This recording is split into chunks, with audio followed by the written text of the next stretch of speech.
The story starts out the same, an older relative retelling a tale from their past to a child. When I was probably 7 or 8 years old, my great grandfather would tell me stories about the maneuvers coming through Middle Tennessee.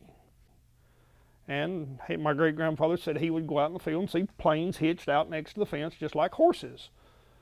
And he said this one day they were doing their maneuvers, and I was always under the impression that the plane took off from the field, but it did not. Like we found out, it came from Chattanooga, and it was doing its maneuver and went straight into the ground. But unlike most stories, the treasure would eventually be dug up. Keith and Charles went out with a metal detector, started digging.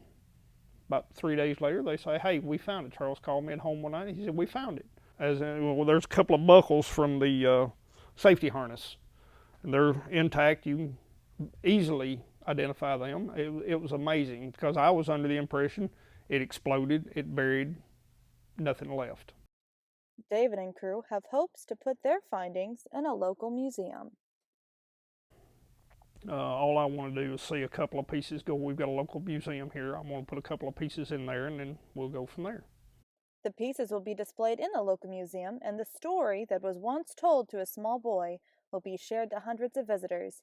At the end of the story, David had only this to say. I think it's just great.